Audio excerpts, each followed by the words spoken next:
Welcome to Startup Growth Stories by ARC. Hear from founders of bootstrapped startups and decacorns. We discuss the successes and the failures and the things they learned along the way. In the final minutes, founders get vulnerable. They share how growing their business has impacted their lives. Join us every Thursday for a new startup growth story. And now, here's our host, Don Muir. Good afternoon. I'm joined here with Gautham, CPO and co-founder of Workato, the leader in enterprise automation that helps organizations work faster and smarter without compromising security and governance. Workato is trusted by over 11,000 of the world's top brands like Broadcom, Intuit, Box, and Autodesk. For those who don't know, Gautham is a serial entrepreneur. He founded and led multiple companies, including Blink Interactive and iProfile. Thanks for coming on the podcast with me.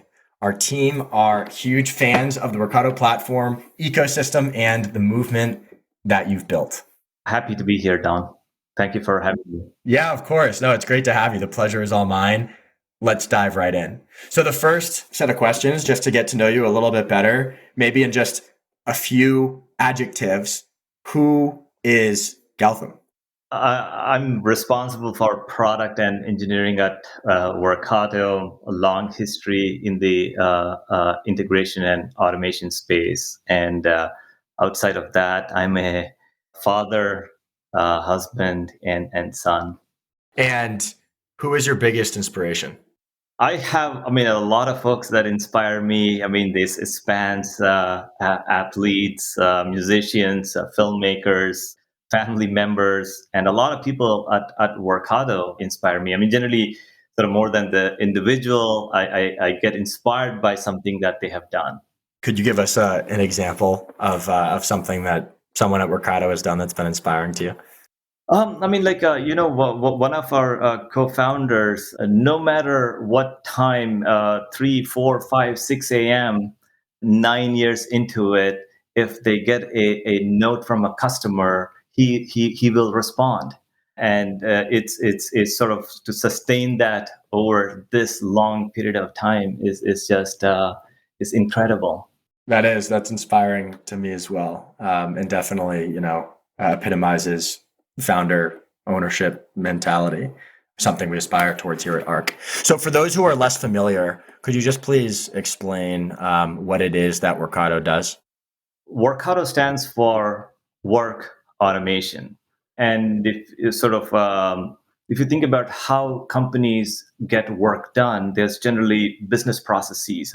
So processes that govern how you interact with your customers, your partners, even your own employees. So, for example, think about employee onboarding, quote to cash, and the best companies, they have most of these processes automated. But most companies barely have 5-10% of these automated. And the issue is that the best companies can afford the engineering talent to be able to actually custom code and build these amazing automated processes.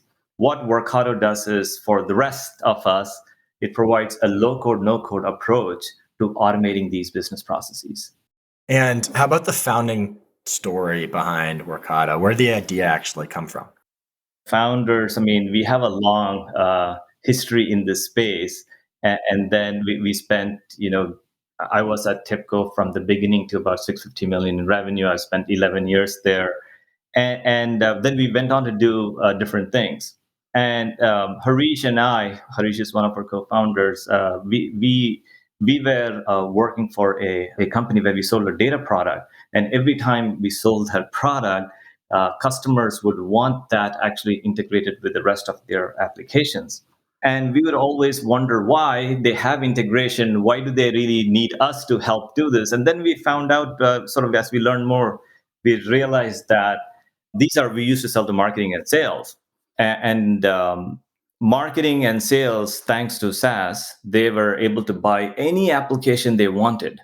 But when it came time to put this application together, make it participate in a business process, they had to go to IT. And IT is swamped with lots of different other problems. So it never really got done, which is why they were asking us to do it. As we dug into this more, it sort of made sense that while there's lots of established players, most of them focus their products on a very technical skill set. Workato, our idea was that have a product that can be consumerized, democratized, so folks that are builders in other departments could use it to build these automations. And of course, our product is now equally, actually, even more used in IT as well. And where exactly did your co-founders meet?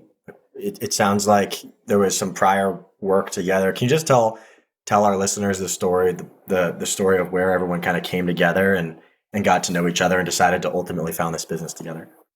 We all worked together at a company called TIBCO. So we were there for many years. Vijay, who's our CEO, Harish heads up our engineering, and Dimitris is sort of our chief architect. So we've known each other for now almost maybe 25 years, but we used to work together at TIBCO for like between 8 to 10 years. So that's how so we've known each other a long time. And just one day, you decided you're going to take the leap. Was there a particular aha moment when you realized, we need to do this, we're onto something, we're going to build this business? I think, for me, as I started talking to some of the folks that I knew, especially sort of like the folks that would become co-founders, it just started to sort of, their feedback was a big part of it. And it's one of those, in hindsight, I mean, now you look at it, it's like, okay, did we have like sufficient market validation and so on? Not at that time. But I think we bet on the secular trend that SaaS would continue to dominate. And as long as SaaS dominated, this problem would get bigger and bigger and bigger. And to solve it at that scale, you had to rethink how you were going to solve it. So I think if we were operating it at that level. But the folks that they really, in terms of if you were going to build it, this would be the folks that you would want to bet on to build something like that. Yeah, absolutely. Well, it sounds like that bet played off around SaaS exploding over the last couple of decades. Fast forward to today, Workato has collectively raised over $500 million in equity financing. You've brought on nearly 1,000 teammates, and you've helped over 10,000 businesses around the world integrate their stack to automate their work. What you've accomplished is nothing short of incredible. I'm curious, did you expect to reach these heights at that time? Was this level or degree of success ever, part of the master plan when you were putting the founding team together?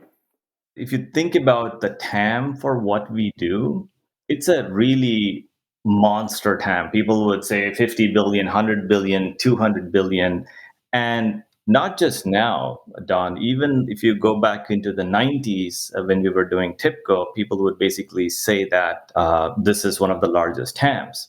And no one really got to sort of taking a big chunk of the TAM, a billionish, and then they would get acquired and so on, or the growth will slow down. So we knew that it had a massive TAM, and we also knew that if we sort of build what we wanted to build, we would have a real shot at going at the TAM. And for us, that was essentially the ability to democratize this. That was key. If you democratize it, you get more builders. And if you get more builders, you get a shot at the TAM. So to answer your question, I mean, I don't think we were like really thinking about it that much, but we really tuned into the TAM, that we definitely knew that there's a massive TAM here. Let's double click on the market environment when you started building Workato. You're going up against other startups who had already built traction and a fairly significant war chest. Most of those startups had built their product around a particular product or vendor, and you guys took a different approach, is my understanding. Can you talk about the approach that you took, how it was different from what was existing in the market at that time? At that time, there were really, I would say, two schools or two approaches. One was providing sophisticated, powerful tools for a very technical skill set, and they were innovating along that track. And then the other, more of a newer set, they were focused on simplifying, making it easy, consumerizing it, and targeting the business builders. We felt that the right approach would be to have one platform that could be used by both. Because oftentimes what happens is they think business builders, because they have less technical skill set, have simpler problems. I mean, that's it's usually because they have a lesser technical skill set and we have complex products, they kind of stay away from it. It's not that the problem itself is simpler. So that was our big thesis, is that they have complex problems, so you don't want to provide a simplified product that can address the use case.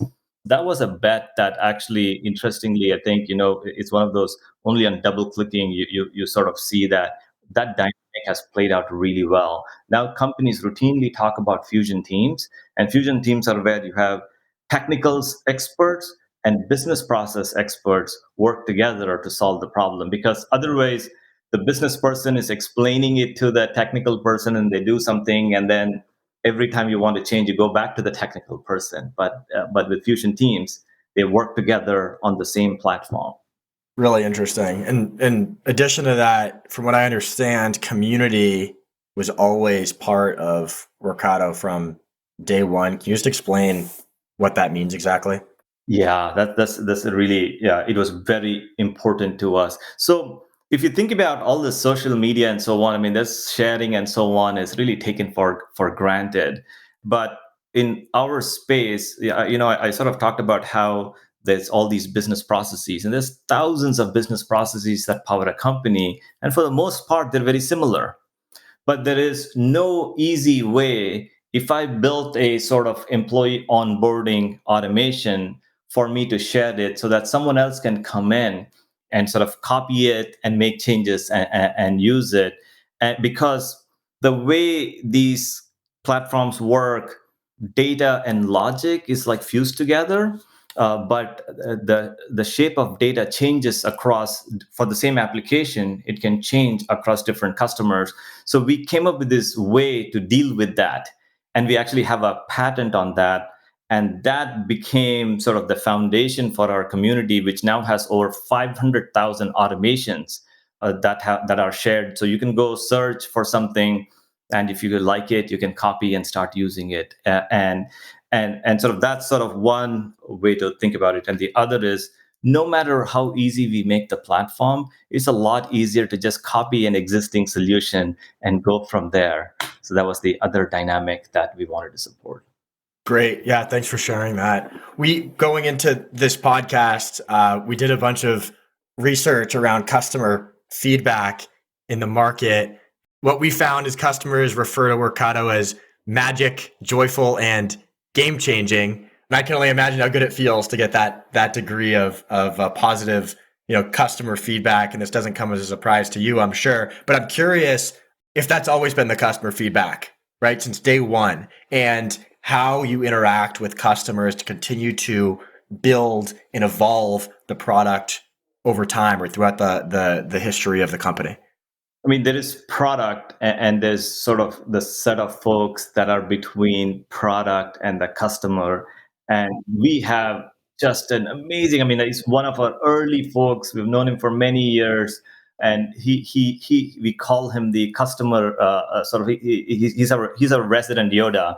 And he basically sort of embodies this customer centricity.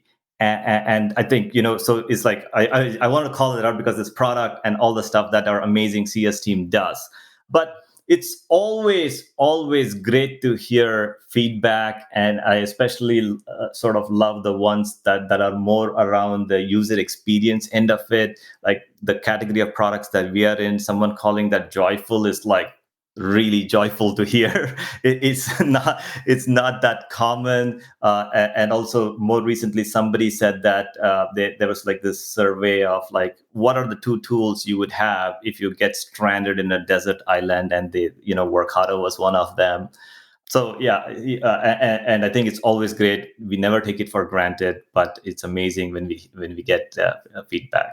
Yeah, that's great. I mean, in a similar vein, or I guess on the same topic, in the last 12 to 24 months, the term product led growth has become pretty mainstream in a number of startups. We actually just interviewed the CEO and founder of Pocus, who has built a B2B SaaS platform around driving PLG, furthering PLG at businesses like yours. It seems like Workato has always been product led. Is that a fair assessment in your mind? Yes, we started the company with a PLG focus. We actually very explicitly set out to sort of focus on high growth SMBs. We wanted to prove that our product, if they could use it, then as you know, SMBs are notorious with like user experience requirements. If it's not like that, they'll move on. So you get one shot. Very familiar with that. Yep. So we started there. It was a PLG motion, and then as we got to larger and larger companies, we sort of started focusing on SLG for the larger land. When I say larger lands, I don't mean large landing in larger companies.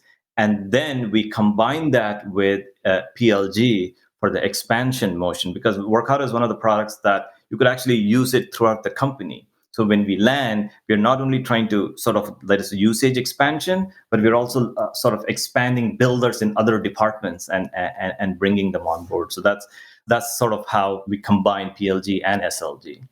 Great. No, that's super interesting. And just tactically speaking, how do you go about doing that across the organization? Like, how do you actually bring those different functions and teams together and understand that they're deriving similar value from the product?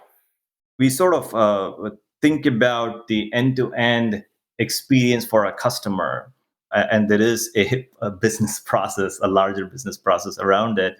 And so, depending on the size of the company, we have sort of different sales motions that apply to them. So, if it's a larger company, it goes through more of a SLG motion, and after a customer is onboarded and so on, all the PLG motions kick in. It's sort of integrated into the business process for how each size of company is handled. In the next segment of the podcast, we like to share a little bit of advice back to our audience. And for context and startup growth stories, the vast majority of our listeners are the founders and operators of early stage, high growth, both venture backed and bootstrapped businesses. I'm curious, based on your experience, both building Workato and in prior entrepreneurial endeavors, is there any advice that you would give to first-time founders, perhaps particularly in this time of macroeconomic uncertainty when the future of financing is less secure than it has been in prior periods of time in prior years? I think those are cycles. They sort of come and go. But from a learnings advice standpoint, I would say pick a problem that you're really passionate about, right? Pick something that really moves you, something whose desired impact can be really meaningful, and something that you care about. I think that is really important.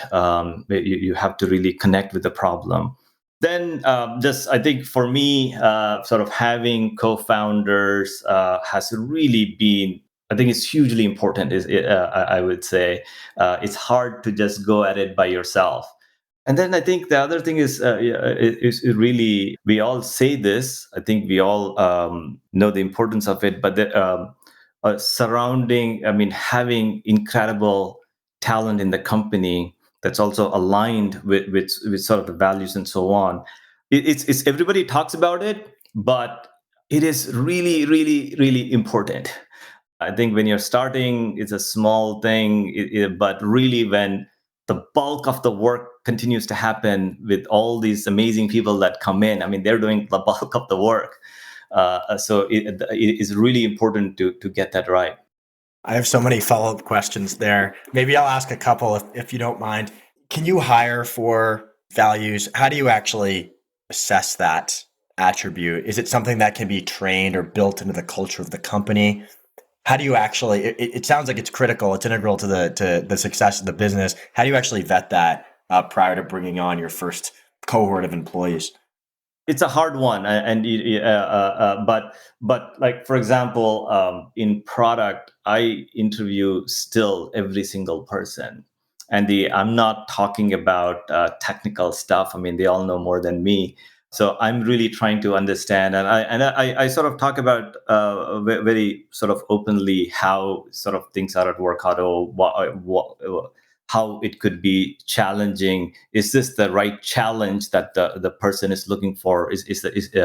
And how we work, and like we have said no to some incredible open source contributors from a talent perspective, incredible, because we just felt that the fit wasn't there. But I mean, Don, I wish I could tell you here are like the 5 questions to ask. No, it's yeah. Yeah, I guess after a certain amount of time, you got to go with your gut, and you can when you meet with enough applicants, you can figure out who's the right fit for the company, and you got to go with your instinct. That resonates for me as well. Maybe looking back on your journey, can you share a pivotal moment in your life, whether it's at Workato or prior, that really changed the trajectory of your personal career, your personal entrepreneurial career? I think, yeah, it probably goes all the way back. I joined a really unknown company called Technicron, and Technicron became TIBCO, and so on. And when I had this offer from Technicron, I had other offers. I had like, well, I mean, IBM Research, I think Bell Labs. You may not even know, it's from the 90s.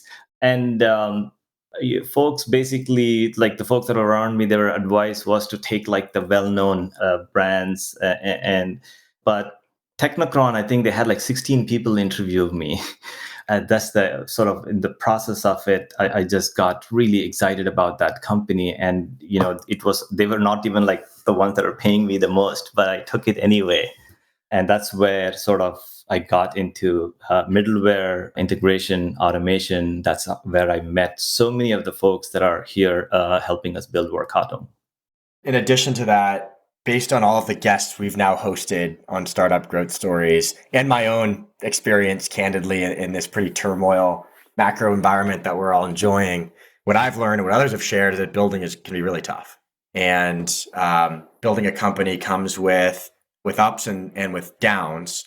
I'm curious if you're willing to share maybe some of the one of the challenges you've experienced, or if there's anything that's really challenged you personally along this journey. Yeah, I mean, building is without question, is challenging. Lots of ups and downs, and just the sheer time commitment is quite a bit. But at the same time, people work as hard as we do, right? And not for this, for I would say, in many in cases a lot less. So while it's very hard, I would say that we are really privileged, and I'm grateful to have the opportunities that we do. So yes, I think it is tough, but I mean, at the same time, I think, yeah, if you look at it from the other side, from step back and look at the kind of amazing opportunities we have, it's yeah. My wife may have a different answer, but No, I mean, look, keeping that is an answer in its own right. And the follow-up question here was around, during those troughs, how do you keep your mental and physical health in check? And retaining that perspective is an answer in its own right. I'm curious if there's anything else you'd add to that, just when there are kind of these down cycles, how you keep pushing through and keep yourself motivated, both physically and mentally. My wife and kids are a big part of it, and I think especially like the pandemic has so many like terrible things, but it also sort of gave me the opportunity to work from home, and that really helped me spend more time. I mean, even if we are all working more, it's just easy to walk to another room and spend a few minutes. So that helped. I mean, I think like for all of us, I mean, having some level of sort of exercise and so on is so important, right? I think I mean that's a big. I find that helps me quite a bit. Definitely. I mean, the last question here that we ask to all of our guests, if you go back, you're in your prior seat, you had the opportunity to start Workato, found Workato, knowing everything you know now, would you do it all again? Is there anything that you would do differently? Are there any regrets you have over the last, 2 decades? No. I think I would do Workato again in a heartbeat. I sort of, and if not for anything, just for the people. I think there's so many folks that are in the company, both that I've known from before and that have joined us. Not just do I enjoy working with them; these are folks that I would go out and have a drink. And I don't go out much to have a drink, so that is like that's so. But with these folks, I would, and I think it's it's been a while, but it's actually been really fun. We're building something that we are seeing make an impact. It's still early days, but it's very sort of exciting to get validation, and that sort of that gives you the energy to continue on. Awesome. Well, we'll end it there. It's a great note to end on. Gautham, it was a pleasure having you on Startup Growth Stories. Thank you so much for your time, and I'm excited to share your story with the world. Thanks. Thank you, Don. Really enjoyed talking to you. Thanks for joining us for another episode of Startup Growth Stories. To continue the discussion, head over to arc.tech.